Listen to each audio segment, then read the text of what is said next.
போதும் என்று சொல்லுகிறான். Finally, he's saying enough, it is enough and it is enough. Woe is me, he's saying that being hated upon something. ஆகையால் சில காரியத்தில் இது வெறுப்படைந்ததையும் சில காரியங்களை விட்டு வேறுபட்டு ஜீவிப்பதையும் காண்பிக்கிறது. And this life reveals being hated upon certain things and leading a life of separation. கர்த்தருக்கு ஸ்தோத்திரம். Praise be to God. இந்த வசனங்களை மூன்று விதத்திலே நான் சொல்லுகிறேன். And in this verse, three words I want to utter in three different interpretations. முதலாவது இது இந்த சங்கீதக்காரனுடைய ஜீவியத்தை, சொந்த ஜீவியத்தை பற்றியது. First, these verses reveal the personal life of psalmist. இரண்டாவது, இந்த சங்கீதம் இஸ்ரவேல் ஜனங்களை பற்றிய ஒரு தீர்க்க தரிசனமாக இருக்கிறது. And this same psalm is a prophecy concerning the children of Israelites. மூன்றாவது, இந்த சங்கீதம் இப்பொழுது வாசித்த வசனங்கள் நம்முடைய ஜீவியத்தை பற்றிய காரியங்களாக இருக்கின்றன. And thirdly, the same verses which we have heard now are concerning our own life. முதலாவது, இது சங்கீதக்காரனுடைய சொந்த ஜீவியத்தை பற்றிய விஷயம். First and foremost, this reveals the personal life of David the psalmist. அவன் சொல்லுகிறான், நான் மேசேக்கிலே சஞ்சரித்தது போதும். He says that I sojourn in Mesek, woe is me. அதாவது அவன் ஒரு வேறு பிரிந்த ஜீவியத்தை விரும்புகிறான். He is expecting a life of separation. Meshach என்றால் யார்? Who is Mesek? யாப்பேத்தின் சந்ததி. It is the tribe or the generation of Japheth. ஒன்று நாளாகமம் 1ஆம் அதிகாரம் 5ஆம் வசனத்தை நீங்கள் படித்தால், When you read மேசேக் என்றால் யாப்பேத்தின் சந்ததி. When you read in the book of First Chronicles chapter 1 and verse 5, you can read Mesek is the generation of Japheth. Kedar என்றால் இஸ்மவேலின் சந்ததி. When you say Kedar is the generation of the tribe of Israel. இவர்களை விட்டு நான் பிரிந்திருக்க விரும்புகிறேன் என்று அவன் சொல்லுகிறான். He says, I want to live a life of separation, separating myself from them. எப்போதுமே நம்முடைய ஜீவியத்தை ஆவிக்குரியவர்கள் அல்லாதவர்களிடத்திலிருந்து நாம் வேறு பிரித்து காத்துக்கொள்ள வேண்டும். It is essential that we have to preserve our life from the people who are unbelievers and unspiritual. சங்கீதக்காரன் பிரிந்து ஜீவிப்பதை விரும்புகிறான். Psalmist is desiring a life of separation. ஆனால் லோத்து பிரிந்து ஜீவிப்பதை விரும்பவில்லை. But Lot did not like a life of separation. அவன் சோதோமை விட்டு பிரிய விரும்பவில்லை, ஆபிரகாமை விட்டு பிரிந்து ஜீவித்தான். He was living and separating himself from Abraham. பரிசுத்தவான்களை விட்டு பிரிந்து ஜீவித்தான், பாவிகளை விட்டு பிரிந்து ஜீவிக்க விரும்பவில்லை. He was living a life separating himself from the saints but not from sinners. ஆபிரகாமை விட்டு பிரிந்து போக விரும்பினான், ஆனால் சோதோமை விட்டு பிரிந்து போக அவன் விரும்பவில்லை. He had a mind to separate himself from Abraham but not from Sodom. ஆனால் பவுலை குறித்து நாம் படிக்கும்போது, But when we read concerning Saint Paul, இவர்களை விட்டு பிரிந்து போங்கள் என்று சொல்லுகிறார். he says, separate yourself from these people. Pavul பிரிந்து போவதை விரும்புகிறார், அதை எழுதுகிறார். Saint Paul writes and he also desires a life of separation. மேசேக்கை விட்டும் கேதாரை விட்டும் பிரிந்து போக வேண்டும். நாம் அப்படி போகாவிட்டால் நம்முடைய ஜீவியம் கர்த்தருக்கு பிரியமாயிராது. We have to separate ourselves from Mesek and also from Kedar. If that not be so, our life will not be pleased unto the Lord. அடுத்தது இஸ்ரவேல் ஜனத்தை பற்றிய தீர்க்க தரிசனம்.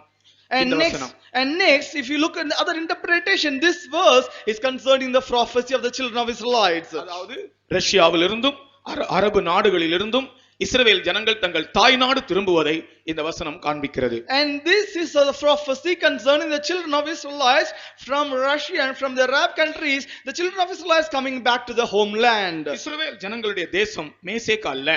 Now the land of the children of Israelites is not Mesek. இஸ்ரவேல் ஜனங்களுடைய தேசம் கேதார் அல்ல. The land of the children of Israelites is not Kedar. இஸ்ரவேல் ஜனங்களுடைய தேசம் பாலும் தேனும் ஓடுகிற தேசம். The land of the children of Israel is a land which floweth with milk and honey.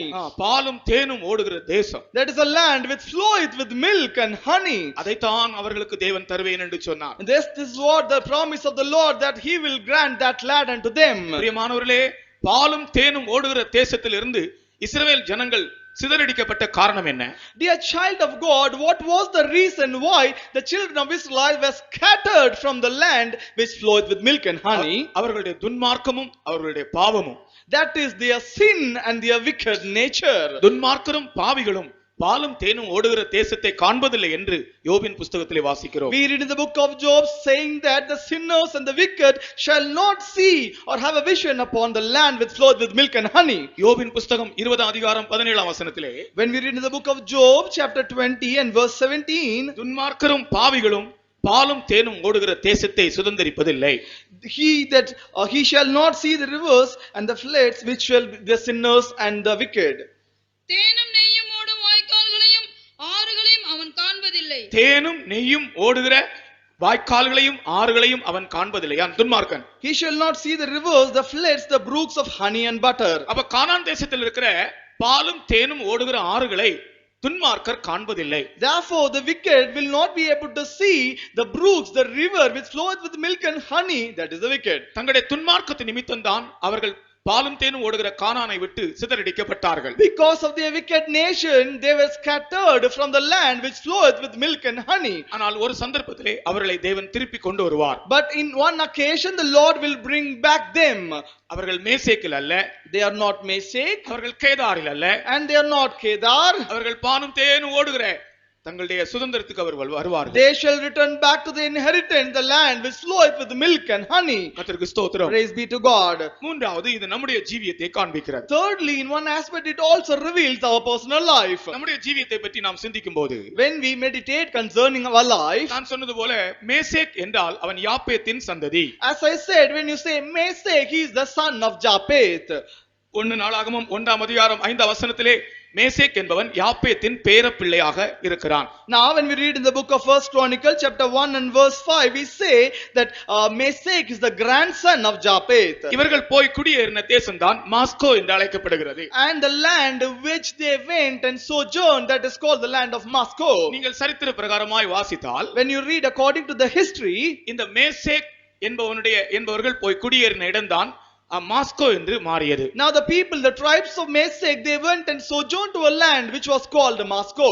Meshach Tubal ஜாதிகளின் தலைவன் என்று கோகு அழைக்கப்படுகிறான். And Gog is called the king or the head of the tribe of Meshech. அப்ப இவர்கள் Russia போன்ற பகுதிகளிலே குடியேறினவர்கள். And these are the men which sojourned in the land, something like Russia. இந்த Meshach என்பவன், மேசேக்கினுடைய சந்ததி ஆவிக்குரியபடி எதை காண்பிக்கிறது? And when we say Meshech, the sons of Japheth, spiritually what did he discern? தேவனையும் விசுவாசிப்பதில்லை, வாக்குத்தத்தங்களையும் விசுவாசிப்பதில்லை, அப்படிப்பட்ட ஒரு சந்ததி. These are the generation, the tribe which shall neither believe on the God nor shall believe on the promise of God. இன்றைக்கும் கூட யாரெல்லாம் தேவனையும் தேவனுடைய வசனங்களையும் விசுவாசிக்கவில்லையோ அவர்கள் மேசேக்கின் சந்ததிதான். Even today the people who are not able to believe on God or not on the word of God, they are the still sons of Meshech. அவர்களை காண ரஷ்யாவுக்கு போக வேண்டிய அவசியம் இல்லை. You need not go to Russia to look unto them. இந்த கோயில் பட்டியலும் மேசேக்கின் சந்ததிகள் உண்டு. Even in this Koil Petti we can see the sons of Meshech. அவர்கள் தேவனை விசுவாசிக்க மாட்டார்கள். They will not believe God. அவர்கள் வாக்குத்தத்தங்களை விசுவாசிக்க மாட்டார்கள். They will not believe the promises of God. தேவன் இல்லை என்று மதிகேடன் தன் இருதயத்தில் சொல்லிக் கொள்கிறான். The fool had said in his heart that there is no God. இன்னைக்கு உலகத்திலே இந்தியாவிலே எத்தனையோ பேர் தேவன் இல்லை என்று சொல்லுகிறவர்கள் இருக்கிறார்கள். Today many atheists are there in this world, even in our own country, saying there is no God. தேவன் இல்லை என்று சொல்லுகிறவனுக்கு நாஸ்திகன் என்று பெயர். தேவன் உண்டென்று விசுவாசிக்கிறவனுக்கு ஆஸ்திகன் என்று பெயர். And the person who is called the communist say that there is no God, but the person who is called the rich, he says there is God. தேவன் இல்லை என்று சொல்லுகிறவர்கள் நாஸ்திகர்கள். The people who say there is no God are called atheists or the communist. தேவன் உண்டென்று விசுவாசிக்கிறவர்கள் ஆத்திகர்கள். And the people who believe on the God are the one who trust in the Lord. தேவன் உண்டென்று விசுவாசிக்கிறவர்கள் ஆத்திகர்கள், theists. They are thieves are the people who believe the Lord. தேவன் இல்லை என்று சொல்லுகிறவர்கள் நாஸ்திகர்கள், atheists. Atheists are the people who say that there is no God. இந்த கோவில் பட்டியலே தேவன் இல்லை என்று சொல்லுகிறதான நாஸ்திகர்கள் இருக்கிறார்களா? And is there anyone atheist who is in this Koil Petti saying there is no God? தேவனை விசுவாசிக்காத மேசேக்கின் சந்ததிகள் இருக்கிறார்களா? Is there anyone, the sons of Meshech in Koil Petti, who say there is no God? தேவன் இல்லை என்று சொல்லுகிறவர்கள் இருக்கிறார்களா? Is there anyone who say there is no God? அவர்களை விட்டு நாம் பிரிந்து போக வேண்டும். We have to separate ourselves from them. ஆனால் அவர்களுக்காக நாம் ஸ்தோத்திரம் பண்ணுவோம், அவர்களுக்குள்ளே தேவன் உண்டென்று விசுவாசம் கொள்ளும்படியாக. Now we have to praise for the them, they are saying that there is God in them. இப்படிப்பட்டதான தேவ விசுவாசம் இல்லாத எத்தனை பேர் இங்க இருக்கிறார்களோ அவர்கள் எல்லாரையும் ஆண்டவர் சந்திக்கும்படியாக கர்த்தரை ஸ்தோத்திரம் பண்ணுவோம். Stotram, Stotram, Stotram, Stotram, Stotram, Stotram, Stotram, Stotram, Stotram, Stotram, Stotram, Stotram, Stotram, Stotram. தேவன் இல்லை என்று மதிகேடன் தன் இருதயத்தில் சொல்லிக் The கொள்கிறார். fool had said in his heart, saying, there is no God. ஆனால் நமக்கு தேவன் கர்த்தர் ராஜரிகம் பண்ணுகிறார் என்ற விசுவாசத்தை தேவன் தந்திருக்கிறார். But the Lord has graciously granted us the belief, saying, yes, the royal ruling and reigning with the royal priesthood. தேவன் ஜீவிக்கிறார் என்று சொல்லுகிறவர்கள் கரங்களை உயர்த்தி ஒரு அல்லேலூயா சொல்லுங்கள். Hallelujah! எங்கே ஜீவிக்கிறார்? Where is he living? எங்கே ஜீவிக்கிறார்? Where is he living? கர்த்தர் நமக்குள்ளே The ஜீவிக்கிறார். Lord is living inside us. தேவனுடைய சிங்காசனம் எங்கே இருக்கிறது? Where is the throne of God? எங்கே இருக்கிறது? Where is it? தேவனுடைய சிங்காசனம் எங்கே இருக்கிறது? Where is the throne of God? எங்க இருக்கிறது? தேவனுடைய சிங்காசனம் எங்க இருக்கிறது? Where is the throne of God? தேவனுடைய சிங்காசனம் நம்முடைய இருதயத்தில் தான் ஸ்தாபிக்கப்பட்டிருக்கு. The throne of God is well established in our hearts. உம்முடைய ராஜ்யம் வருவதாக. Yes, let your kingdom come. அந்த ராஜ்யம் எங்க வந்திருக்கிறது? Where has the kingdom come? நம்முடைய இருதயத்துக்குள் வந்திருக்கிறது. It has come inside our hearts. தேவனுடைய சிங்காசனம் நம்முடைய இருதயத்துக்குள் ஸ்தாபிக்கப்பட்டிருக்கிறது. The kingdom of the Lord is established in our hearts. கர்த்தருக்கு ஸ்தோத்திரம். Praise be to God. கர்த்தர் ஜீவிக்கிறார். Yes, the Lord is living. தேவன் நடமாடுகிறார். The Lord is moving in our midst. தேவனுக்கு கண்கள் உண்டு. Yes, the Lord has got eyes to see. தேவனுக்கு கைகள் உண்டு. The Lord has got hands. தேவனுக்கு கால்கள் உண்டு. The Lord has got feet.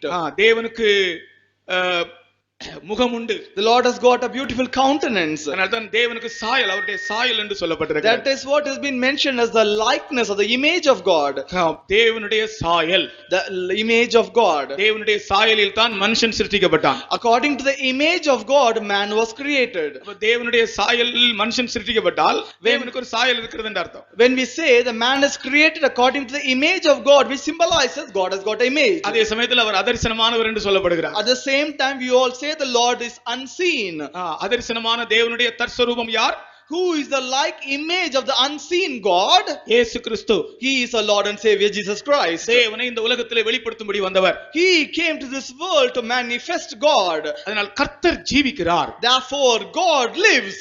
மேசேக்கின் சந்ததியார் தேவன் விசுவாசம் அற்றவர்கள். The sons of Meshach do not have the belief of God. அல்லது உண்மையான தேவனை விசுவாசிக்காதவர்கள். Otherwise they are the people who do not believe on the true God. தெய்வம் அல்லாததை விசுவாசிக்கிறதுனால பிரயோஜனம் இல்லை.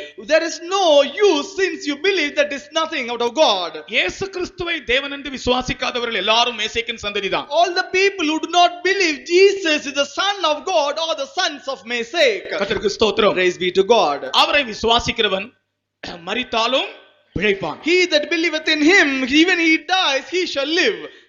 நாம் எல்லாரும் ஒரு காலத்தில் மரித்தவர்களாய் கிடந்தோம். Once upon a time we were all people who are dead.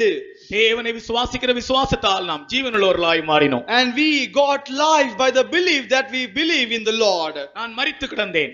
I was dead. ஆனால் தேவனை விசுவாசித்த போது நான் ஜீவன் அடைந்தேன். But when I believed the Lord, life came into me. ஒரு காலத்திலே நாம் செத்த பிரேதங்களாக இருந்தோம். Once upon a time we were dead corpse. நடமாடும் பிணங்களாக இருந்தோம். We were corpse walking. ரோட்ல நடந்து கொண்டு போவோம், ஆனால் ஒரு பிரேதம் நடந்து போறது போல தான் இருந்தோம். But we were walking in the street as like of a corpse walking on the street. நமக்குள்ளே ஜீவன் இல்லை. Because there was no life in us. ஆனால் தேவனை நாம் விசுவாசித்த போது, but when we believed the Lord, கர்த்தர் நம்மை ஜீவனுள்ளவர்களாய் மாற்றினார். Oh, the Lord granted life unto our souls. இந்த சந்ததியார் தேவனையும் விசுவாசிக்க மாட்டார்கள், தேவனுடைய வாக்குத்தத்தங்களையும் விசுவாசிக்க மாட்டார்கள். Now this generation will neither believe the Lord nor believe in the promise of God. ஒரு மனிதனுடைய தேவ பக்தி என்றால் என்ன? What is called the pious nature of a man? சொல்லுங்கள், தேவ பக்தி என்பது என்ன? What is the godly, divine or pious nature in a man? தேவனுடைய வாக்குத்தத்தங்களை விசுவாசிப்பதுதான் தேவனுடைய தேவ பக்தி. Believing the promises of God is called the pious nature in a man. நாம் ஒரு வெண் வஸ்திரம் தரிப்பதோ நகை போடாமல் இருப்பதோ அல்ல தேவ பக்தி. Just wearing a white dress or a white garment or not wearing jewels is not a edification, not a pious nature in God. காவி வஸ்திரம் தரிப்பது அல்ல தேவ பக்தி. And putting on a saffron garment is not a pious nature. கழுத்திலே நெற்றியிலே பட்டை, கழுத்திலே கொட்டை, அந்த வேஷம் அல்ல தேவ பக்தி. Putting all tradition and ritual according to the religion is not a pious nature. பிரியமானவர்களே, தேவ பக்தி என்றால் என்ன? Dear children of God, what is the pious nature of God? வாக்குத்தத்தங்களை விசுவாசிப்பதுதான் தேவ பக்தி. Believing in the promises is called the pious of God. ஆகையால்தான் நாம் 1 தீமோத்தேயு 4ஆம் அதிகாரம் 8ஆம் வசனத்தில் படிக்கிறோம். Therefore, when we read in the book of 1 Timothy chapter 4 and verse 8, தேவ பக்தியோ இம்மைக்கும் மறுமைக்கும் வாக்குத்தத்தம் உள்ளதாய் இருக்கிறது. for having the promise of God of the life that now is and of that which is to come. வாசிங்கள். சரீரம் உயர்த்தி அற்ப பிரயோஜனம் உள்ளது. தேவ பக்தியானது இந்த ஜீவனுக்கும் இதற்கு பின்வரும் ஜீவனுக்கும் வாக்குத்தத்தம் உள்ளதாகையால். அதை நான் விளக்கமாக சொல்லுகிறேன். அதனுடைய அர்த்தம் என்னவென்றால், தேவ பக்தி என்று சொல்லுகிறது என்ன? தேவனுடைய வாக்குத்தத்தங்களை விசுவாசிக்க கூடியதுதான் தேவ பக்தி. அது இம்மைக்கும் மறுமைக்கும் உனக்கு ஆசீர்வாதமாக இருக்கும். I just want to explain this more elaborately. What is called godliness? It is something believing on what is there and which is to come. இம்மைக்கும் மறுமைக்கும் உள்ள வாக்குத்தத்தங்களை விசுவாசிக்கிற ஒரு ஜீவியம்.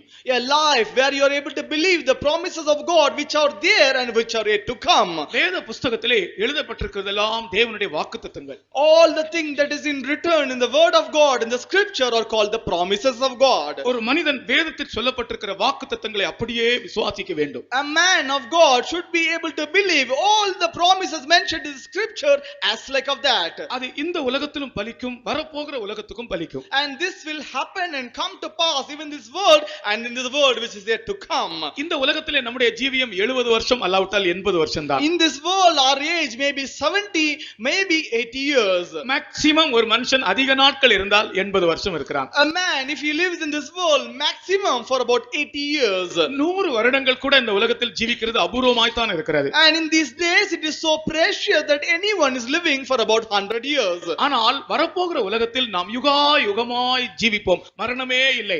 Now in this world which is yet to come we shall live forever and ever. There is no death at all. பாருங்கள், 70 வருஷம் 80 வருஷம் எங்க இருக்கிறது? கோடா கோடி யுகங்கள் எங்க இருக்கிறது? Now just consider where is 70, where is 80 years and where is ever and ever and eternal perpetual endless life. அப்ப 70 வருஷம் 80 வருஷம் ஜீவிக்க விரும்புறோமா இல்ல யுகமாய் ஜீவிக்க விரும்புறோம்? Now your desire is to live here for 70 or for 80 years or for endless perpetual life. எனக்கு பரலோகம் வேண்டாம், இந்த பூமியில நான் ஒரு 80 வருஷம் 100 வருஷம் ஜீவித்தால் போதும்னு சொல்றவங்க கை உயர்த்துங்க. If anyone could say I don't want heaven, it is enough that I live 70 or 80 years in this world, please raise your hands. நாங்க பாஸ்டர்மாரெல்லாம் உங்களுக்காக ஜெபிக்க போறோம். Now all our pastors we are going to pray for you. நீங்க ஒரு 100 வருஷம் இந்த உலகத்திலே ஜீவிச்சிருங்க, ஆனா மரணத்துக்கு பிறகு பரலோகம் இல்ல. For 100 years lead a life in this world, but after death there is no heaven. கை உயர்த்துங்க பார்க்கலாம். எனக்கு பரலோகம் வேண்டாம், இந்த உலகத்துல நான் ஒரு 100 வருஷம் ஜீவித்தால் போதும்.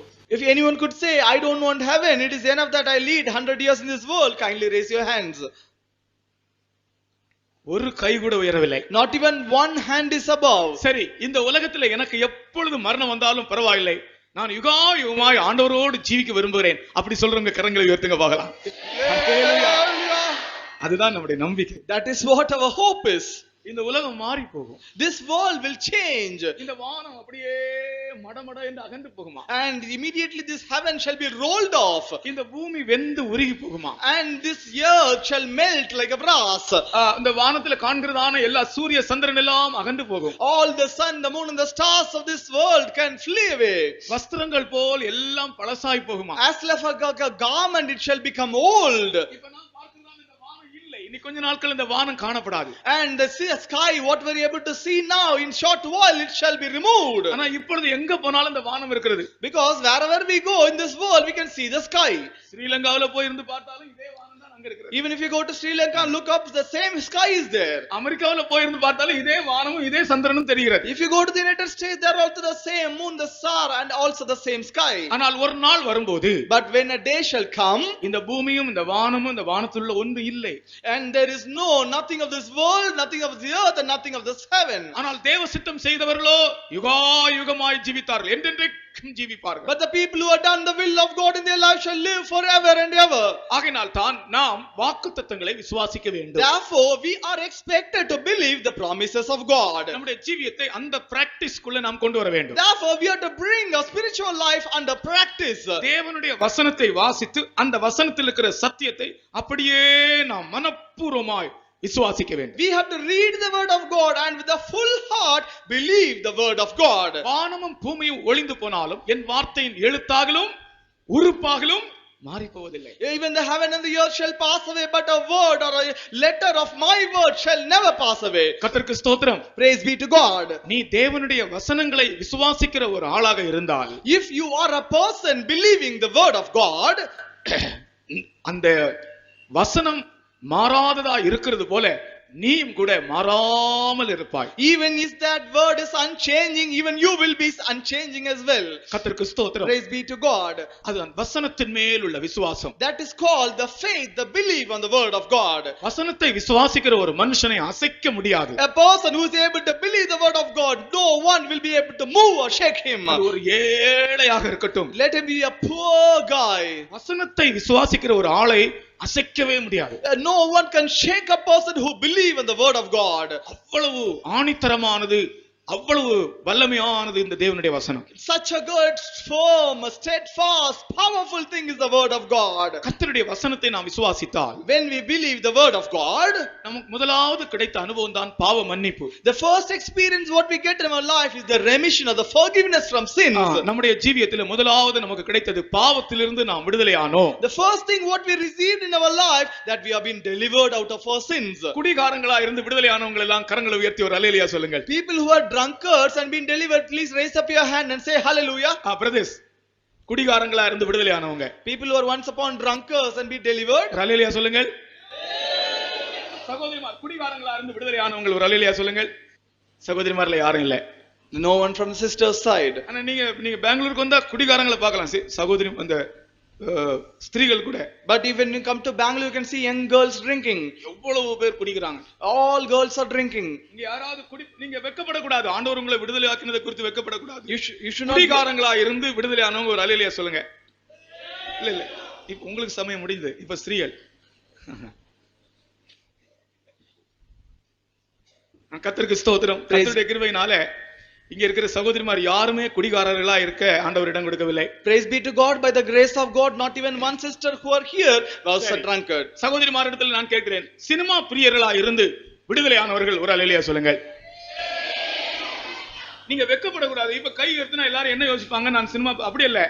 நீங்கள் எந்த பாவத்திலிருந்து விடுதலை ஆனீர்களோ அதற்கு நீங்கள் நன்றியுள்ள இருதயத்தோடு ஜெயத்தின் ஸ்தோத்திரம் பண்ண வேண்டும், அல்லேலூயா பண்ண வேண்டும்.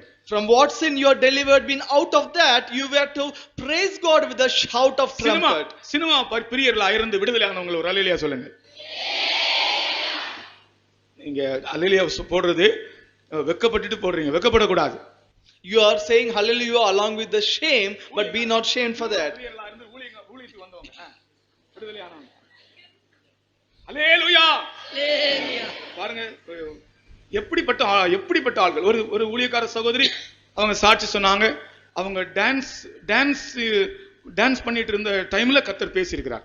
And once in one occasion, a servant of God was a sister testified saying that when she was dancing, the Lord has spoken to her. கர்த்தர் அந்த இடத்துல சந்தித்தார். And the Lord met her in that place. இன்றைக்கு அவங்க ஊழியத்தில் இருக்காங்க, என்னுடைய batch.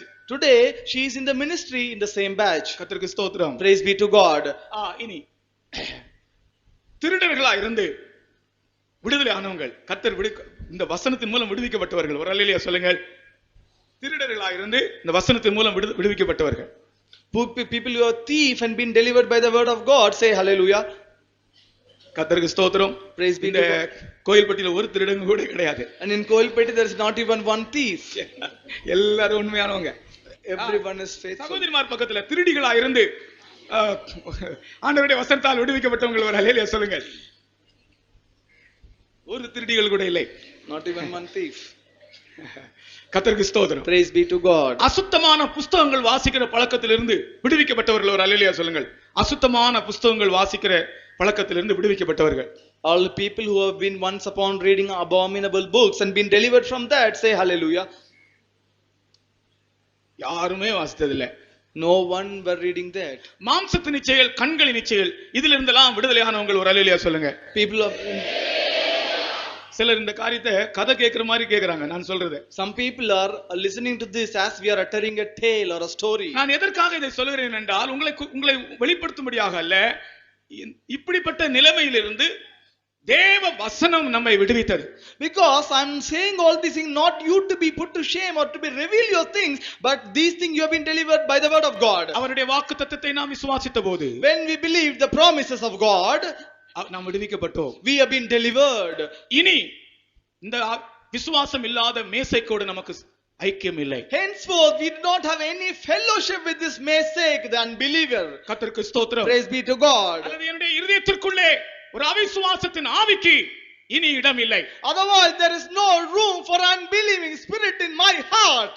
இனி இந்த மேசேக்கின் சந்ததியாகிய அவிசுவாசத்தின் சுபாவத்திற்கு ஆவிக்கு நான் இடம் கொடுக்க மாட்டேன். Henceforth I will not give any room for this unbelieving spirit in my heart. கர்த்தருக்கு ஸ்தோத்திரம். Praise be to God. அவருடைய வசனத்தை விசுவாசித்த போது When we believe the word of God, நமக்கு தெய்வீக சுகம் கிடைத்தது. we receive divine healing. எத்தனையோ சந்தர்ப்பங்களிலே நாம் சுகவீனமாய் பலவீனமாய் வியாதியாய் இருந்தபோது ஆண்டவருடைய வசனத்தை விசுவாசித்து நாம் சுகமடைந்தோம். In many occasions when we were sick with all infirmity and weakness, the Lord, we believed the word of God healed us. ஒரு காலத்துல நான் சின்ன பிள்ளையா இருக்கும்போது எனக்கு வியாதி வந்த உடனே என்னை ஒரு மிஷன் ஆஸ்பத்திரிக்கு கொண்டு போவாங்க. When I was a young kid, when I was into sickness, they took me to a mission hospital. ஒரு CSI மிஷன் ஹாஸ்பிடல் தான் வழக்கமாக நாங்கள் போகிற ஆஸ்பத்திரி. And one CSI mission hospital happened to be the usual hospital where we go to be cured. எனக்கு ஏதாவது சுகம் இல்லாம ஆன உடனே எங்க அப்பா அந்த மிஷன் ஆஸ்பத்திரிக்கு என்னை கொண்டு போவார். And my dad would take me to that mission hospital when I become sick. அங்க போனாலே இந்த வியாதி சுகமாயிடும். And whenever I go there, my sickness will be healed. அங்க அவங்க மாத்திரை கொடுப்பாங்க. They will give me tablets. ஒரு பாட்டில்ல மருந்து கொடுப்பாங்க. சிவப்பு கலரா இருக்கும். They will give me a red color tonic. அந்த சிவப்பு கலர் மருந்து நல்ல இனிப்பா இருக்கும். நான் ரொம்ப இஷ்டமா குடிப்பேன். And that red color tonic will be sweet. I will drink that with great desire. அந்த பாட்டில்ல ஒரு லேபிள் ஒட்டி இருக்கும். And in that bottle there will be a label stuck. 6 நேரத்து மருந்து. 6 நேரத்து மருந்து. This should be take for 6 times in a day. 6 நேரத்து மருந்து. இது 6 தடவை குடிக்க வேண்டிய மருந்து. This is a tonic which you have to consume 6 times in a day. அது ஒரு நாள்ல தினமும் 3 தடவை குடிக்கவும். And we have to take 3 times in a day. அப்ப எத்தனை நாள் குடிக்கலாம் அந்த மருந்தை? Then how 2 நாள் குடிக்கலாம். You can take it for 2 days. அப்போ கீழ ஒரு வசனம் எழுதி இருக்கும் அதுல. And finally the word of God will be prescribed. 6 நேரத்து மருந்து. இதில் 6ல் ஒரு தரம் நீங்கள் தினமும் 3 தரம் குடிக்கவும். And கீழ ஒரு வசனம் தேவன் அன்பாகவே இருக்கிறார். And finally the word of God says God is love. 6 நேரத்து மருந்தை 6ல் ஒரு தரம் தினம் 3 தரம் குடித்தால் தேவன் அன்பாகவே இருக்கிறார். Finally the prescription says God is love. கர்த்தருக்கு ஸ்தோத்திரம். Praise be to God. அவர்களுடைய விசுவாசம் அதுதான். And that is their belief. இன்றைக்கும் அவர்களுடைய விசுவாசம் அதுதான். Even today that is their belief. மருந்தையும் குடிக்க வேண்டும், கர்த்தரையும் விசுவாசிக்க வேண்டும். They have to take the tonic and believe in the God as well. எத்தனையோ நாட்கள் நான் அப்படிதான் இருந்தேன். In many days my life was like that. ஆனால் நான் இப்பொழுது தெய்வீக சுகத்தை அனுபவிக்கிறேன். But today I am experiencing the divine healing. வசனம் தான் என்னுடைய விசுவாசம். The word of God is my belief. தேவனுடைய வசனம் தான் நம்மை சுகமாக்குகிற ஔஷதம். The word of God is the ointment which will heal our life. கர்த்தருக்கு ஸ்தோத்திரம். Praise be to God. அது மட்டுமல்ல, not only that, சமாதானம் வசனத்தை விசுவாசிக்கிறவர்களுக்கு மிகுந்த சமாதானம். For the people who believe the word of God shall get eternal peace. உம்முடைய வேதத்தை நேசிக்கிறவர்களுக்கு மிகுந்த சமாதானம். The people who desire the word of God shall receive eternal peace. நீங்கள் தேவனுடைய வசனத்தை விசுவாசித்தால் உங்களுக்கு மிகுந்த சமாதானம். If you believe the word of God you shall get perpetual peace. கர்த்தருக்கு ஸ்தோத்திரம். Praise be to God. ஒரு குரங்கு குட்டியை பாருங்கள். Just consider a young cub of a monkey. ஒரு குரங்கு குட்டி தன்னுடைய தாயோடு எப்படி இருக்கிறது? Just look how the kid is getting together with the mother. தன்னுடைய தாயை பற்றி பிடித்துக் கொள்ளும். It will catch hold of the mother. நீங்கள் குரங்கு குட்டியை பாருங்கள். Just look at the small one. அந்த குரங்கு எவ்வளவு தாவினாலும், how much more the mother shall jump. ஒரு மரத்திலிருந்து இன்னொரு மரத்துக்கு தாவினாலும், even it may jump from one tree branch to the other, அந்த குரங்கு குட்டிக்கு சமாதானமே கெட்டு போகாது. அது பற்றி பிடித்துக் கொண்டிருக்கும். குரங்கு தாவும் போது அந்த குட்டியும் குரங்கோடு தாவும். Along with the monkey the kid shall also jump and leap. சமாதானம் குறையவே குறையாது. There shall be no short of peace at all. காரணம் தன்னுடைய தாயை பற்றி கொண்டிருக்கிறது. Because it is catching hold of the mother. ஒரு பூனை குட்டியை பாருங்கள். Just look at the kitten.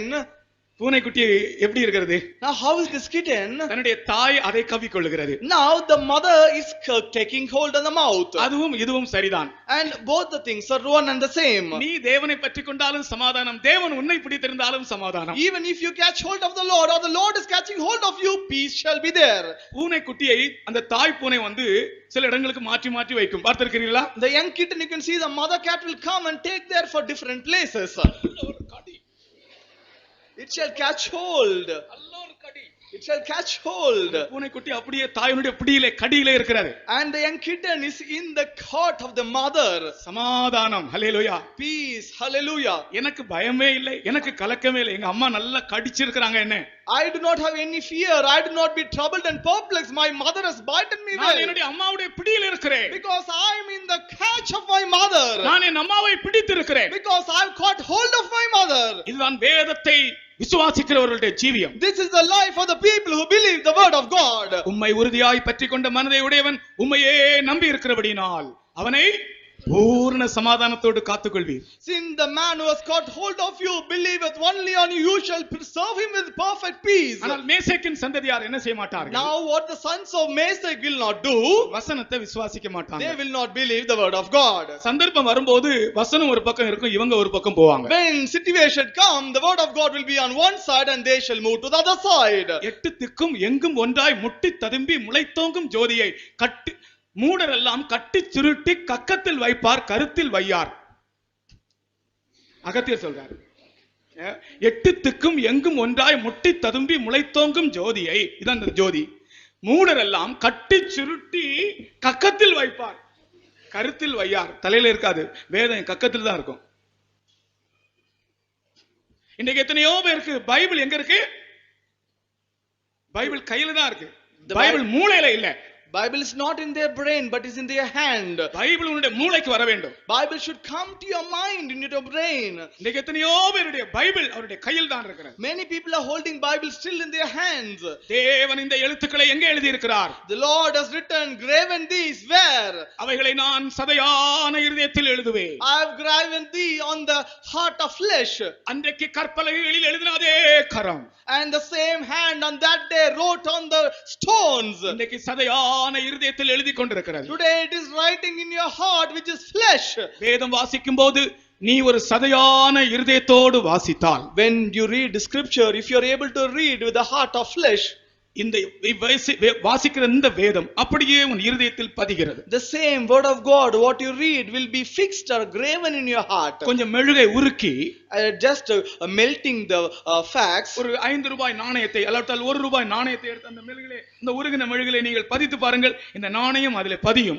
Just take 1 rupee coin and put that on the melted one, you can see the graven image is there. நீ வேதம் வாசிக்கும் போது, கர்த்தருடைய வசனத்தை வாசிக்கும் போது உருகின நொறுங்கின இருதயத்தோடு, இளகின இருதயத்தோடு நீ வாசித்தால், சதையான இருதயத்தோடு வாசித்தால், வாசிக்கிற வேத பகுதி சத்தியம் அப்படியே உன் இருதயத்தில் பதிகிறது. Therefore when we read the scripture, the word of God, if you are able to read with the broken and a contrite spirit and heart, what you read will be graven or fixed in your heart. ஓ கர்த்தருடைய நாமத்துக்கு ஸ்தோத்திரம். Oh praise be to the name of the Lord. இன்னைக்கு अनेகருடைய Bible அவங்களுடைய தலையில இல்லை. Today many people, the Bible, the scripture is not in their mind, in their head. அநேகருடைய Bible அவங்களுடைய வீட்ல தான் இருக்கிறது. And many people are having Bible only at their homes. ஆனால் கர்த்தருடைய பைபிள் எங்க இருக்க வேண்டும்? But where should be the scripture of God? நம்முடைய மனதிலே வர வேண்டும். It should come to the mind. அப்பொழுது உனக்கு மிகுந்த சமாதானம். Then shall you have a great peace. மிகுந்த சமாதானம். There shall be great peace. நம்முடைய வேதத்தை நேசிக்கிறவர்களுக்கு The people, மிகுந்த சமாதானம் உண்டு. the people who decide the scripture, the word of God, shall given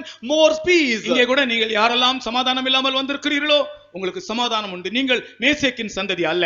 Now if here anyone has come here without peace, there shall be more peace for you. If you believe the word of God, you are not the sons of Meshach. நீங்கள் வேதத்தை விசுவாசித்தால், if you believe the word of God, நீங்கள் உலகத்தை ஜெயிப்பீர்கள். you will overcome this world. உலகத்தை ஜெயிக்கிற ஜெயமே உங்கள் நம்முடைய விசுவாசம். Our faith is the faith which overcomes the world. கர்த்தருடைய வசனத்தை விசுவாசிக்கும் போது, when you believe the word of God, நீங்கள் உலகத்தை ஜெயிக்கலாம். you can overcome this world. உலகம் என்றால் என்ன? What is this world?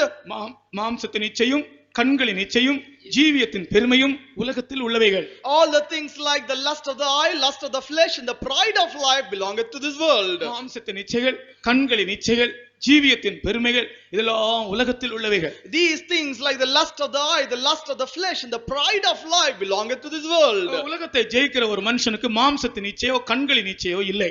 For a man who is able to overcome this world have neither the lust of the eye nor the lust of the flesh. கர்த்தருக்கு ஸ்தோத்திரம். Praise be to God. இந்த விஷயத்தில் நீங்கள் எத்தனை பேர் ஜெயம் எடுத்திருக்கிறீர்கள்? In this matter, how many of you have taken victory? உலகம் அநேகரை வஞ்சித்துக் கொண்டே இருக்கிறது. Today the world is deceiving many people. நாம் உலகத்தை ஜெயிக்கும் போது நம்முடைய கண்களுக்கு இச்சை இல்லை.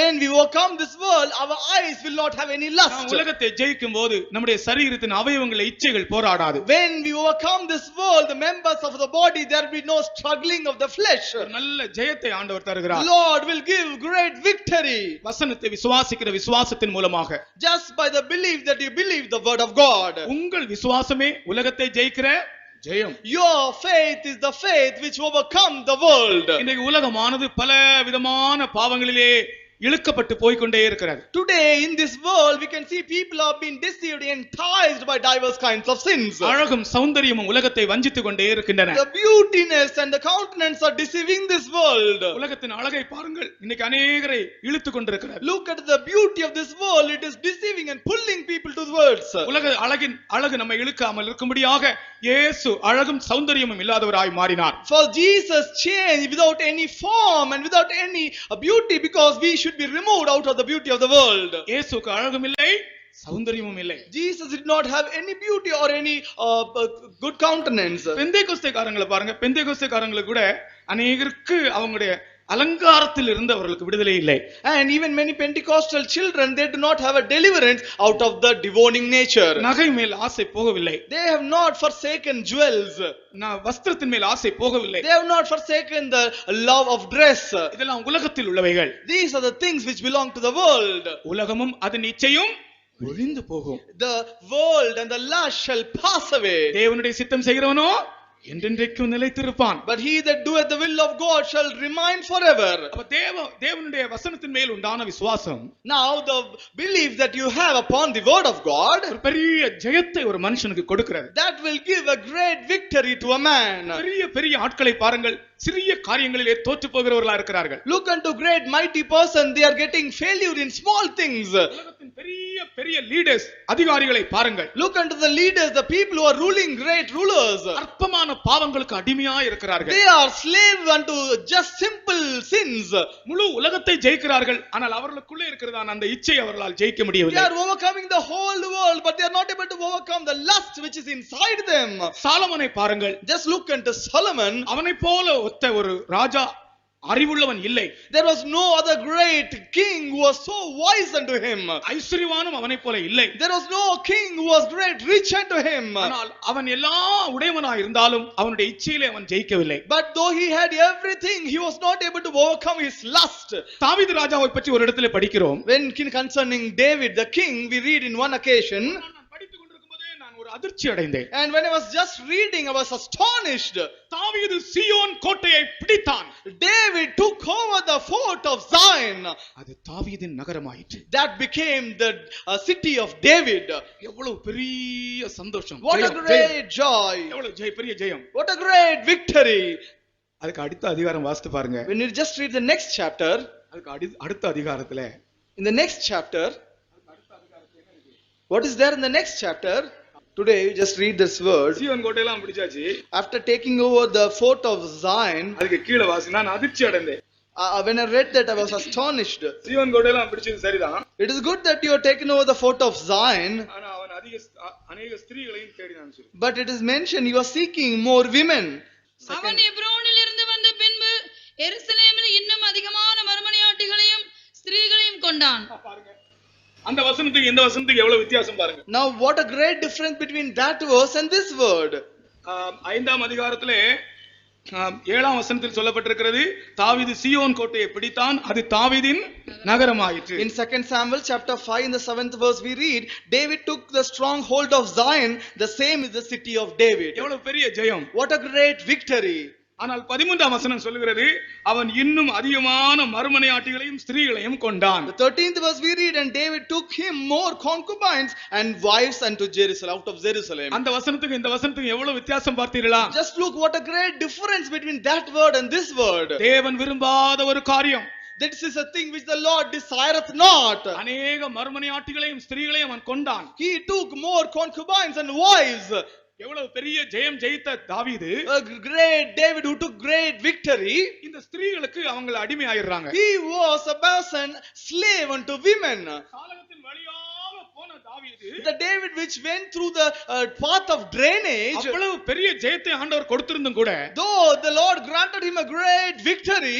கீழே வரும்போது அவன் அநேக ஸ்திரீகளை கொண்டான். எதுக்கு அநேக ஸ்திரீகளை கொள்ள வேண்டும்? And when we read in 13th verse, we read that he took many wives and concubines. Why should he do that?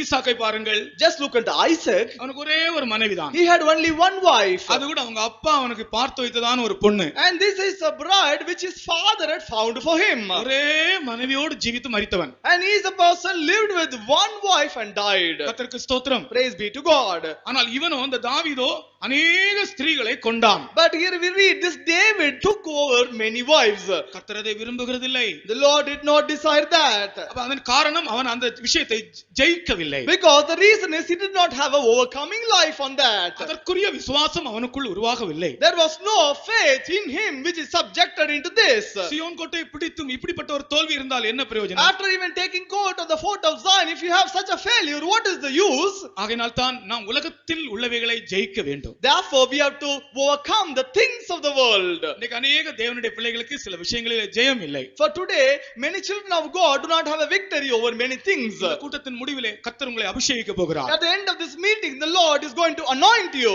ஒரு பெரிய அபிஷேகம் உங்கள் மேல் A இறங்கும். great anointing shall come down. அப்பொழுது நீங்கள் ஜெயிப்பீர்கள். Then you shall take victory. இந்த Meshach என்பவன் யார்? Who is this Meshach? தேவனுடைய வசனத்தின் மேலும் தேவன் மேலும் விசுவாசம் இல்லாத ஆவி.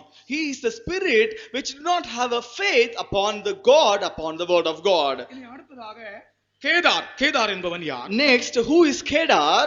இவன் இஸ்மவேலின் சந்ததி. These people are called the sons of Ismail. Kedar என்பவன் இஸ்மவேலின் சந்ததி. Kedar is the other generation of Ismail. ஆதியாகமம் 25ஆம் அதிகாரம் 13ஆம் வசனத்திலே அதை நீங்கள் படிக்கலாம். And you can read this in the book of Genesis chapter 26 and verse 13. Kedar என்பது கூட அரபு நாடுகளில் ஜீவிக்கிறவர்கள். And these people who are called Kedar live in the Arab countries. இது மாம்சீகமான ஒரு ஜீவியத்தை காண்பிக்கிறது. And this reveals a carnal life. லூக்கா 3ஆம் அதிகாரத்தில் சில மாம்ச சுபாவம் உள்ளவர்களை நாம் படிக்கிறோம். And in the book of Luke chapter 3 we read concerning people having carnal nature. 3ஆம் அதிகாரம் முதல் வசனத்திலே In the 3rd chapter and verse 1 சில ஆட்களை பற்றி நாம் படிக்கிறோம். we read concerning certain people. முதலாவது திபேரியு ராயன். First Tiberian. இரண்டாவது பிலாத்து. Second is Pilate. மூன்றாவது ஏரோது. And third is Herod. நான்காவது Lysanias. And fourth is Lysania. நான்காவது பிலிப்பு. And fourth is Philip. ஐந்தாவது Lysanias. And fifth is Lysania. ஆறாவது அன்னா. And fourth is Ananias. ஏழாவது காய்பா. And seventh is Caiaphas. இந்த 7 பேரும் மாம்சீகமானவர்கள். And all these 7 people are people with carnality. இவர்கள் spiritual ஆட்கள் அல்ல. And these people are not spiritual. இவர்களிடத்தில் தேவ ஆலோசனை இல்லை. And in them there was no counsel of God. திபேரியு Rayan என்பவன் யார்? Who is the first called Tiberius? சந்தேகத்தின் ஆவி உடையவன். He is a person who is having the spirit of doubt. பிலாத்து என்பவன் யார்? Who is Pilate? கை கழுகுகிறவன். சந்தர்ப்பம் வரும்போது கை கழுகுகிறவன். And he is a person when actually a situation come he will wash hands. எத்தனையோ பேர் அப்படிதான் சந்தர்ப்பம் வரும்போது கை கழுவி விடுவார்கள். Many people are in these days when time come they'll just wash their hands. மூன்றாவது ஏரோது. And third is Herod. ஏரோது என்பவன் சகோதரனுடைய மனைவியை தன்னுடைய மனைவியாக வைத்திருந்தவன். Herod is the person who has kept his brother's wife as his wife. Philip என்பவன் ஒழுங்கீனமான வாழ்க்கை உடையவன். And Philip is having a life that is not good. Lysanias என்பவன் சுயநலம் உடையவன். And Lysania is a person who has got a self will. அன்னா என்பவன் ஆலய வியாபாரத்தால் ஐஸ்வர்யம் அடைந்தவன். Anna is a person who became rich by the selling of the temple. பண ஆசை. He is the love of money. இன்றைக்கு எத்தனையோ பேர் பண ஆசையில் விடுதலை இல்லை. Today many people do not have a deliverance from the love of money. பணத்துக்காக பொய் சொல்லுவாங்க. They will say lie for money. எத்தனையோ பேர் இன்றைக்கும் கூட பணத்துக்கு பொய் சொல்லுகிறார்கள். Even today many people lie for the sake of money. நாம் பணத்துக்கு பொய் சொல்லுகிறவர்களா இருந்தால் தேவனுடைய ஆலோசனை நம்மிடத்தில் இருக்காது. If we are lying for the sake of money, the counsel of God will not be in our life. நாம் மாம்சத்துக்குரியவர்களாகவே இருப்போம். We will be a people behind carnality. நாம் கேதாரின் சந்ததியாகவே இருப்போம். We will be always the sons of Kedar. ஐஸ்வரியத்தை விரும்பாதே.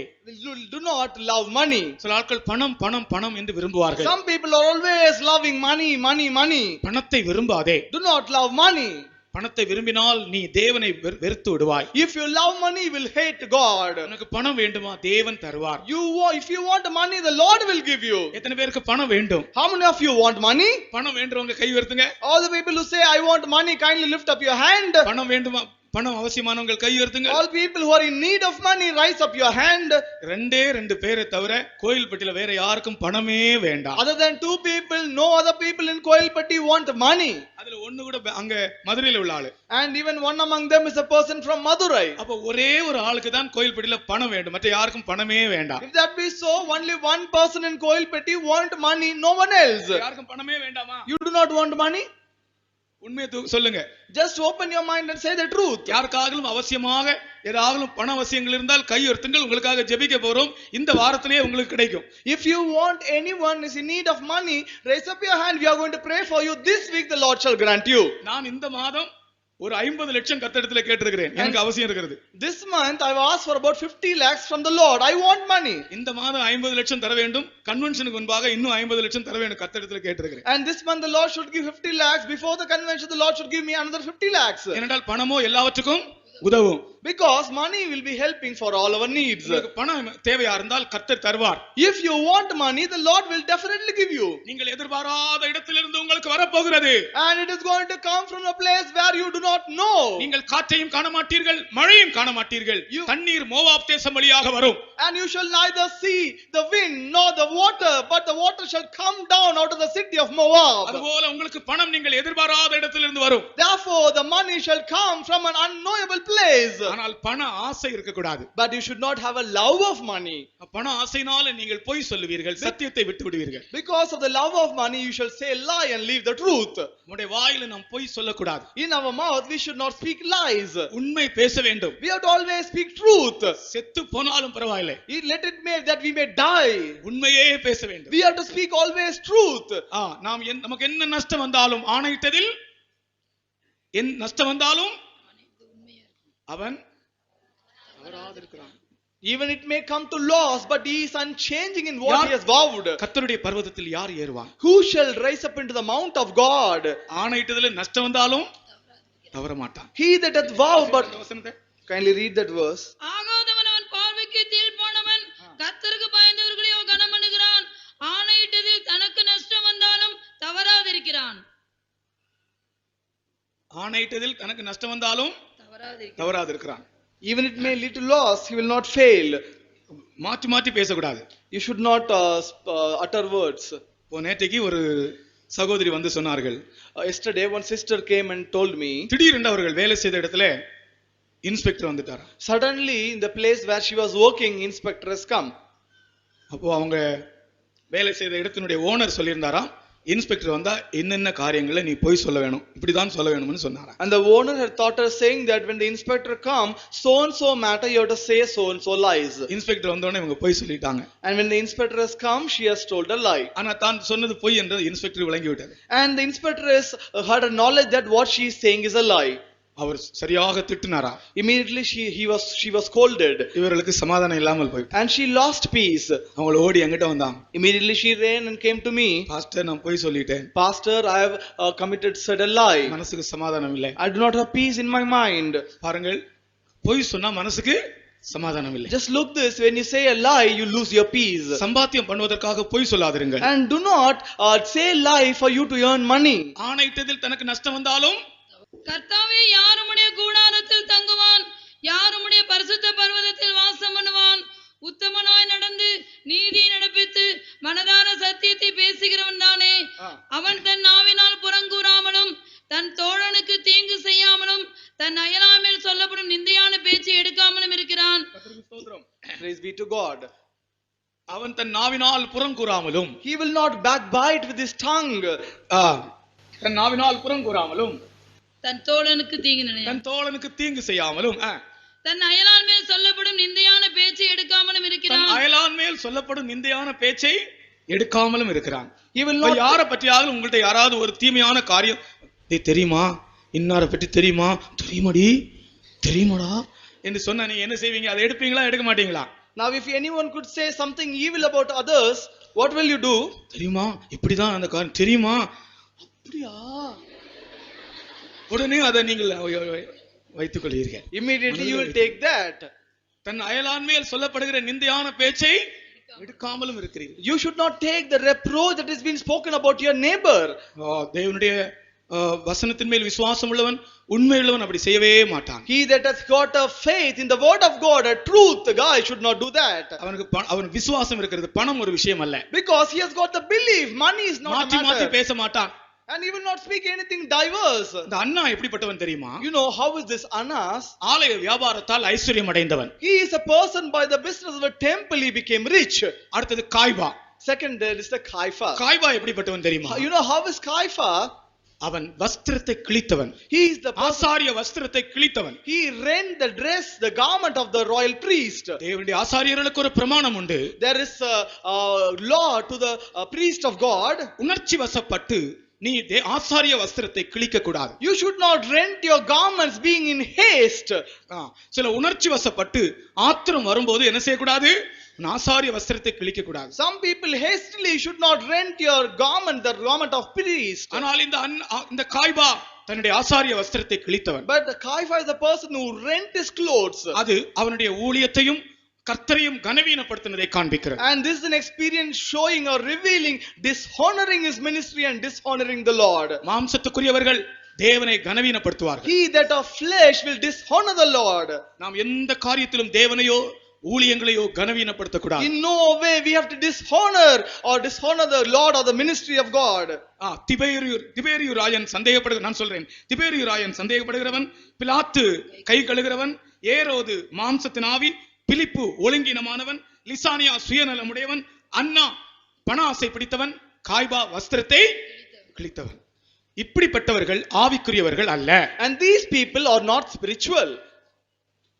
இப்படிப்பட்டவர்களுக்கு ஆவிக்குரிய ஆசீர்வாதங்கள் இல்லை. And for these people there are no spiritual blessings at all. இவர்கள் கேதாரின் கூடாரங்கள் அண்டையில் இருப்பவர்கள். And these are the people who dwell by the tents of Kedars. மாம்சீகமானவர்களோடு நமக்கு ஐக்கியம் இல்லை. And we do not have any fellowship with the people that are flesh. மாம்சீகமானவர்களோடு நமக்கு தொடர்பு இல்லை. We should not have any relationship with that of flesh.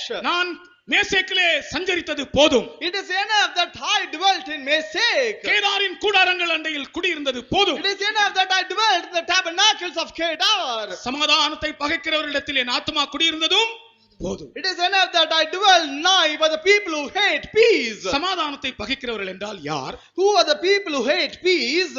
சமாதானம் என்று சொல்லுகிறது இந்த இடத்திலே சமாதானத்தின் சுவிசேஷத்தை காண்பிக்கிறது. Now in this place the peace revealed the gospel of peace. சமாதானத்தின் சுவிசேஷத்தை பகைக்கிறவர்களிடத்தில் நமக்கு ஐக்கியம் இல்லை. We do not have any fellowship with the people who hate the gospel of peace. கர்த்தருக்கு ஸ்தோத்திரம். Praise be to God. தேவன் நமக்கு ஒரு சமாதானத்தின் சுவிசேஷத்தை தந்திருக்கிறார். Oh, the Lord has granted us a gospel of peace. சமாதானத்தின் சுவிசேஷத்தை பகைக்கிறவர்கள் தான் ஆட்களோடு பகையோடும் கசப்போடும் ஜீவிப்பார்கள். People who have the gospel or hate the gospel of peace live a life of hatred and bitterness. இங்க இருக்கிற ஆட்களோட கேட்கிறேன், எனக்கு யாரோடும் ஒரு பகை இல்லை, நான் எல்லாரோடும் சமாதானமா இருக்கிறேன் என்று உங்களால் சொல்ல முடியுமா? And I put forward a question before you. Can anyone here say, I do not have any bitterness or any hatred with any man of this world? எனக்கு யாரோடும் எந்த பகையும் இல்லை. I do not have any hatred with anyone. பகைக்கிறவர்களோடு எனக்கு ஐக்கியமும் இல்லை. I do not have any relationship with or fellowship with any people who are hatred. சொல்ல முடியுமா? Can you say that? எனக்கு எல்லாரோடும் நான் யாவரோடும் சமாதானமா இருக்கிறவர்கள் ஒரு அல்லேலூயா சொல்லுங்கள். உங்களுடைய அல்லேலூயாவுல தெரிஞ்சு போச்சு நீங்க சமாதானம் இல்லாம இருக்கீங்க. Just in the voice of hallelujah it is revealed that you are leading a life without peace. நீங்கள் இன்றைக்கு சாயங்காலமே போய் நீங்கள் யாரோடையாவது சமாதானம் இல்லாமல் இருந்தால் அவரிடத்தில் சமாதானமாகவே. Even this evening you go, if you are not peace with anyone, go and attain peace. நீ பலிபீடத்தில் அண்டையிலே உன் காணிக்கையை செலுத்த வரும்போது, when you remember that coming to pay your offering near the altar, உன் சகோதரனிடத்தில் உனக்கு குறை உண்டென்று உனக்கு வெளிப்பட்டால், if you remember there is something short before you with your brother, அங்கே தானே உன் காணிக்கையை வைத்து விட்டு there leave your offering, முன்பு போய் உன் சகோதரனோடு ஒப்புரவாகி, first go and be reconciled with your brother, பின்பு வந்து உன் காணிக்கையை செலுத்து, later come and pay the vow or altering. என்னமோ தெரியல, எனக்கு இந்த நாட்கள்ல கொஞ்ச நாட்களா எனக்கு ஏற்கனவே அந்த பழக்கம் உண்டு, ஆனால் இப்பொழுது அதிகமாக என்னை யாரெல்லாம் பகைத்தார்களோ எனக்கு விரோதமா யாரெல்லாம் கிரியை செய்தார்களோ அவர்களுக்காக நான் அதிகமாக ராத்திரில ஜெபித்துக் கொண்டிருக்கிறேன். I do not know these days generally what I do, that in the night times I pray for people who hated me or who did evil in my life. நாம் உண்மையா இருந்தால் கூட நம்மை விளங்கிக் கொள்ளாமல் எத்தனையோ பேர் நம்மை பகைத்தவர்கள் உண்டு. Even if we are faithful, without understanding our life, there are people who hated us. அவர்களுடைய பெயரை சொல்லி அவர்களை ஆசீர்வதியும் ஆண்டவரே என்று ஜெபிக்கிறேன். இருதயம் அப்படியே விசாலமாகிறது. I'm just saying, uttering their names and saying, bless them Lord. When I do that, my heart is brightening. And நமக்கு தீமை செய்தவர்கள், நமக்கு துரோகம் பண்ணினவர்கள், நம்மிடத்தில் நன்மை பெற்று நமக்கு தீமை செய்தவர்கள், அவர்களுக்காக நான் ஜெபித்துக் கொண்டிருக்கிறேன். And I am praying for the people who did evil in my life and my traitors who hated me, for them I am praying. கொஞ்ச நாட்களாக ஆவியானவர் எனக்கு பெரிய ஏவுதலை தந்து கொண்டிருக்கிறார். And for a short while the Lord has given, Spirit of God is giving me a great urging in my. உன்னை பகைக்கிறவர்களுக்காக நீ ஜெபம் பண்ணு என்று சொல்கிறார். He said, pray for the enemies who are hating you. சத்துருத்துவமே இல்லை. And there is no enmity there. தேவனுடைய பிள்ளைகள் சமாதானத்தை பகைத்தவர்களிடத்தில் என் ஆத்துமா குடியிருந்தது போதும். And he says, my soul hath long dwelt with him that hateth peace. நான் குடியிருந்தது யாரோடு? நான் குடியிருப்பது யாரோடு? And where is my habitation or my dwelling place? ஐக்கியமாய் ஜீவிக்கிற தேவனுடைய பரிசுத்தவான்களோடு. With the saints of God who lead a fellowship life. பகையே இல்லை. There is no hatred at all. பகையை சிலுவையினால் கொன்றார். And he destroyed, killed enmity by the cross. சிலுவை பகையை கொன்று விட்டது. The cross has killed the enmity. கர்த்தருக்கு ஸ்தோத்திரம். Praise be to God. சமாதானத்தை பகைக்கிறவரிடத்தில் என் ஆத்துமா குடியிருந்தது போதும். My soul has long dwelt with him that hateth peace. நான் சொல்லுகிறேன், நான் மேசேக்கிலே சஞ்சரித்தது சத்தமா சொல்லணும். பின்னால இருக்கிறவங்க, வெளியே இருக்கிறவங்க கூட சொல்லணும். எல்லாரும் உள்ள வந்துருங்க. வெளியே இருக்கிற ஆட்கள் கூட எல்லாரும் உள்ள வாங்க. All the people who are just sitting outside are kindly requested to come inside the meeting hall. கர்த்தர் ஒரு பெரிய அபிஷேகம் தர போகிறார். The Lord is going to give a great anointing to us. நான் மேசேக்கிலே சஞ்சரித்தது போதும். கேதாரின் கூடாரங்களில் அண்டையில் குடியிருந்ததும் போதும். சமாதானத்தை பகைக்கிறவரிடத்தில் என் ஆத்துமா குடியிருந்தது போதும். எல்லாரும் முழங்கால் படிடுவோம். Shall we all kneel down? நான் சமாதானத்தை விரும்புகிறேன். I desire peace. ஆமென். கர்த்தர் ஒரு பெரிய அபிஷேகத்தை நம்முடைய மத்தியில் அனுப்ப போகிறார். Now the Lord is going to send a great anointing in our midst. அவிசுவாசத்தின் ஆவியை அகற்ற விரும்புகிறார். He want to remove the spirit of unbelief. மாம்சத்தின் ஆவியை அகற்ற He விரும்புகிறார். want to remove the spirit of carnality. கர்த்தர் உங்களுக்கு ஒரு அபிஷேகம் தர போகிறார். The Lord is going to give you anointing. வெளியே இருக்கிறவர்கள் எல்லாரும் உள்ளே வாருங்கள். கர்த்தர் ஒரு அபிஷேகத்தை ஊற்ற போகிறார். All the people standing outside, please come inside the meeting hall. The Lord is going to pour a great anointing.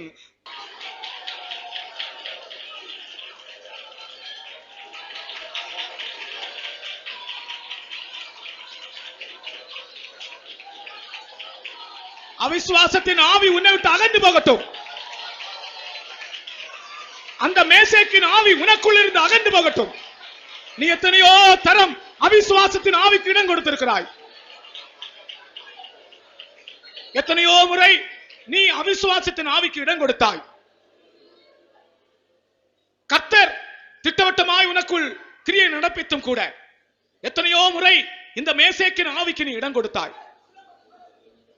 இப்பொழுது உனக்கு கர்த்தர் கொடுக்க போகிற அபிஷேகம் திரும்ப உனக்குள்ளே அந்த விசுவாசத்தின் ஆவியை கொண்டு வர போகிறார்.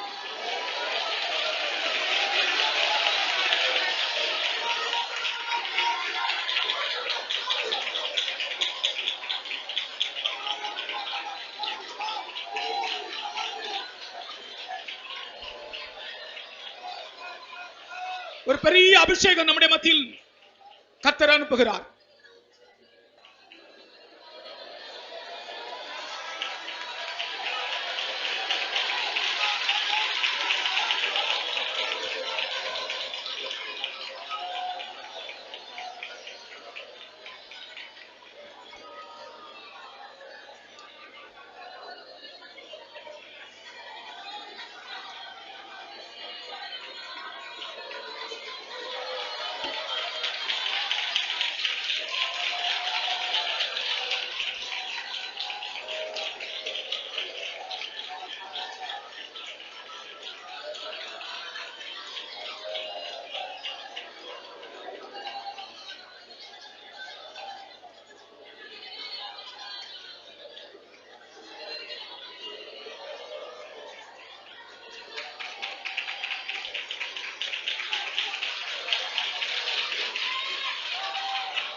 நான் விசுவாசிப்போர் இன்னார் என்றறிவேன். என்னையே படைத்திட்டேன் அவர் கரத்தில்.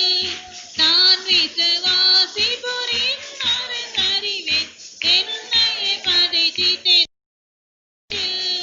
முடிவு வரை என்னை நடத்திடுவார். மோட்சமாய் ரட்சிப்பாரே. முடிவு வரை என்னை நடத்திடுவார்.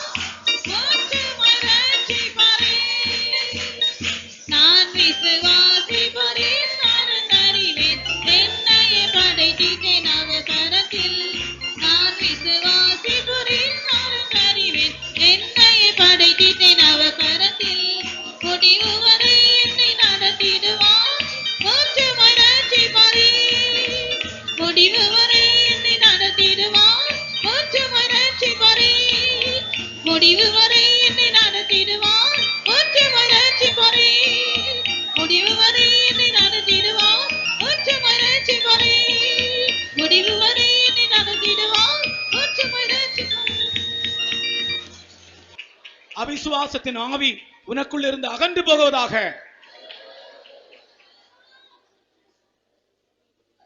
அவிசுவாசத்தின் ஆவி உனக்குள் இருந்து அகன்று போவதாக. கர்த்தர் உனக்குள் ஒரு விசுவாசத்தை கட்டளையிடுகிறார். ஜெபம் பண்ணுவோம். எங்களை அருமையாய் நேசிக்கிற நல்ல ஆண்டவரே, ஆசீர்வதிக்கப்பட்டதான இந்த ஆராதனை வேலைக்காக நாங்கள் நன்றி செலுத்துகிறோம்.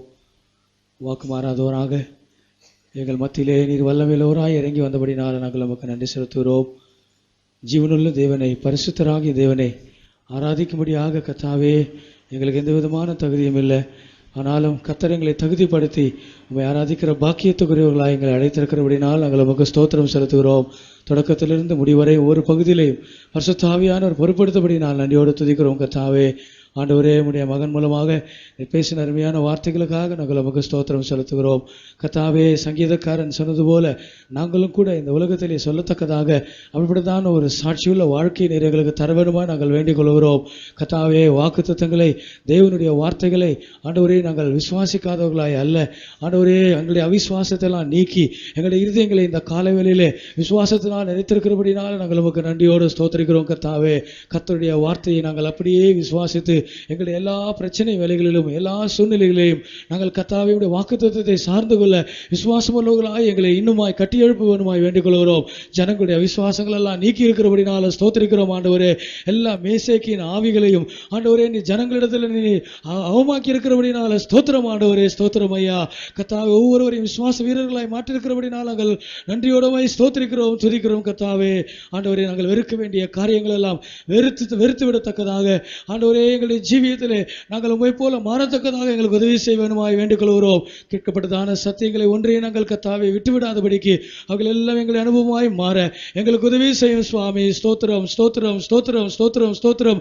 சமாதானத்தை ஆண்டவரே எங்களுக்கு தருவேன் வாக்குத்தத்தம் பண்ணியிருக்கிறபடினால ஸ்தோத்திரிக்கிறோம். இந்த காலையிலேயும் தேவனுடைய ஜனங்களை சமாதானத்தால் நிறைத்தபடினால் நாங்களுக்கு ஸ்தோத்திரம் செலுத்துகிறோம். கர்த்தாவே, தொடர்ந்து உம்முடைய சமூகம் எங்களோடு கூட இருக்கும்படியாக வேண்டிக் கொள்கிறோம்.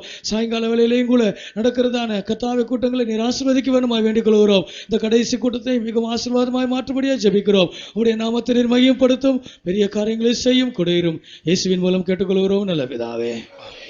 நம்முடைய கர்த்தராகிய இயேசு கிறிஸ்துவின் கிருபையும் பிதாவாகிய தேவனுடைய அன்பும் பரிசுத்த ஆவியின் ஐக்கியமும் நம் அனைவரோடும் சதா காலங்களிலும் தங்கியிருப்பதாக. அல்லேலூயா, அல்லேலூயா, அல்லேலூயா.